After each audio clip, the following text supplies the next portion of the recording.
When did you last let yourself simply not know what comes next, without that anxious scramble to have a plan, an answer, a next step ready to show everyone? For so many of us, not knowing is almost unbearable.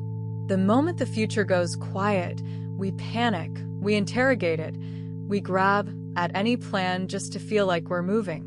We were taught that a good, capable person always knows where they're going.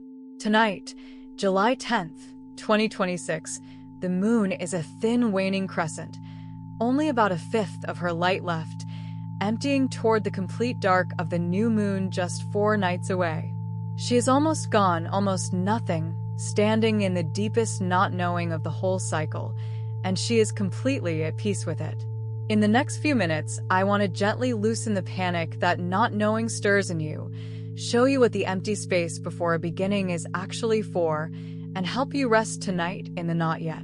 This letter is for the part of you that's exhausted from pretending you have it all figured out. Let's be in the not knowing together. Look for the moon tonight, and you'll almost miss her. Just a thin sliver, about a fifth of her face, dissolving a little more each night into the dark. This is the deep waning crescent, the very last light before the new moon returns in about 4 nights. And here she is, nearly emptied, nearly invisible, holding the darkest not knowing of the entire cycle, and she does not panic. She isn't scrambling to become full again, or demanding to know what shape she'll take when she begins anew.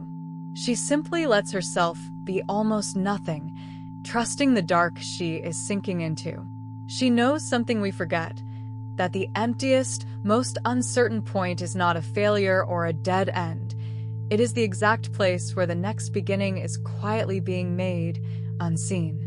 That is the medicine of tonight. If you're aching to know what's next, the moon is showing you another way. You don't have to see it yet. You only have to trust the dark. The energy of tonight is unknowing, the open, undecided quiet of a story between chapters. Not the sharp anxiety of a problem, but the soft, spacious not yet of a page that hasn't been written. All month the sky asked you to build and release. Now, in this near-empty crescent, it asks you to stop demanding answers. This is not a night for forcing a plan, fixing your future, or deciding who you'll be next. Whatever restless need to know is pulling at you tonight is worth noticing, and then gently setting down. The energy now rewards surrender, fewer questions, a softer grip, more trust. If you can let yourself simply not know for one night, without fixing it, you'll be moving exactly with the sky, toward the dark, toward the rest, toward the new beginning that only the empty space can grow. In human design, the sun tonight moves through Gate 53, Line 4, and it carries a quiet permission. Gate 53 is the gate of beginnings, the drive to start new cycles. But Line 4 is the one who feels the pull of other people's expectations, the pressure to already know what you're launching, to have the next thing lined up so you can tell everyone about it. Line 4's lesson is that you don't owe anyone that answer. You are allowed to begin only when your own timing is ready, not when the people around you want a plan. So tonight, if part of you feels you should already know your next move, should have the announcement ready, the direction chosen, this gate gently lifts that weight. You don't have to know yet. You don't have to explain the empty space to anyone. The right beginning will come from your own quiet, not from the pressure to perform certainty for the world. So let's go to the root of why not knowing feels so unbearable, because the panic you feel in the empty space is not weakness, and it is not a flaw. There are real reasons it grips you. The first is one almost all of us absorbed early. We were taught to always have a plan and an answer. A good student, a capable adult, a together person, they always know what's next, or so we were told, and so the moment we don't, we feel like we're failing some basic test of being okay. The second reason lives in the body, not the mind. Uncertainty feels like danger to the nervous system. For most of human history, not knowing what was coming could get you killed, so your body learned to treat the unknown as a threat to escape, which is why an open, undecided future can make your chest tighten as if something is actually wrong. Third, we live in a world that never stops performing its plans, everyone announcing their next move, so not knowing feels like falling behind an invisible race. And underneath it all is the quietest fear of them all, that the silence from the future means something is broken, that if the answer hasn't come, maybe it never will. If any of this is landing in your chest right now, hear this clearly. The fact that not knowing feels so hard is not evidence that you are lost. It is evidence that you were taught the empty space was dangerous. And that belief, however deep, can be gently unlearned, starting with one quiet, unanswered night like this one. So let me show you the thing that changes everything, because the empty space only feels like nothing until you understand what is happening inside it. Look at the moon herself. Right now she is almost fully dark, and in a few nights she will vanish completely at the new moon, and it is precisely there, in the total dark, unseen by anyone, that the new moon forms and begins its return.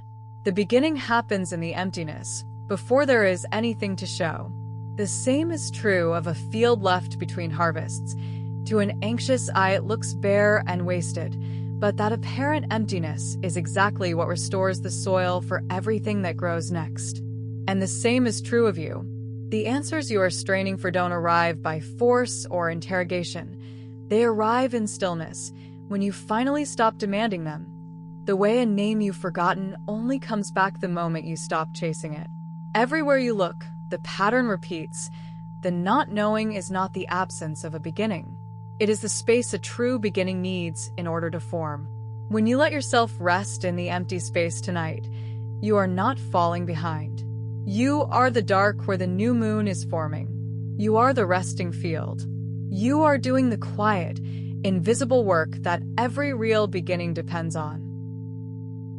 So how do you actually rest in the not yet, when the need to know is so strong and the silence from the future feels so loud? It begins with a small, radical act, letting "I don't know yet" be a full and honest answer, not an apology. So much of our exhaustion comes from feeling we owe the world a plan. So tonight, practice saying it plainly, "I don't know yet," and letting that be complete, with no rushing to fix it. Then, gently, stop interrogating the future. Notice how often your mind drags the unknown into the light and demands it explain itself, and each time, set the question back down. You are not abandoning your future by refusing to force it. You are trusting that clarity comes when it is ready, not on command. And when the panic rises, because it will, insisting you must figure it out right now, don't fight it and don't obey it.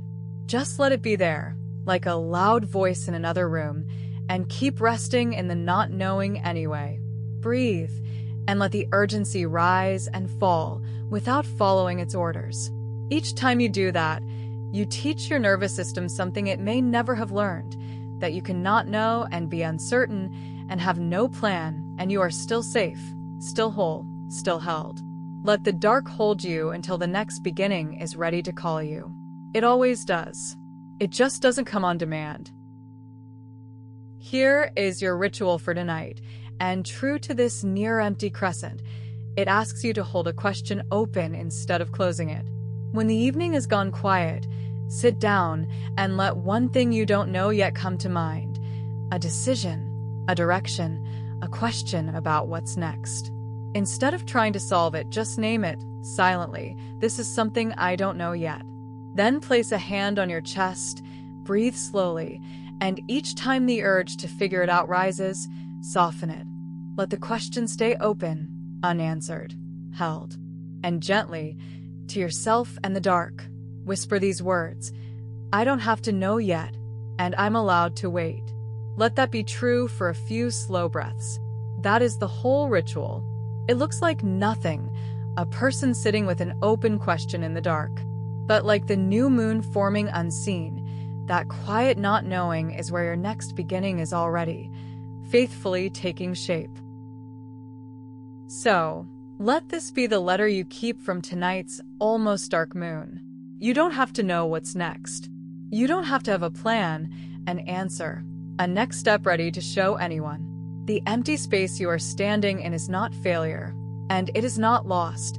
It is the fertile dark where the next beginning is quietly forming, exactly as it should. Tonight, let yourself not know. Let the panic rise and pass.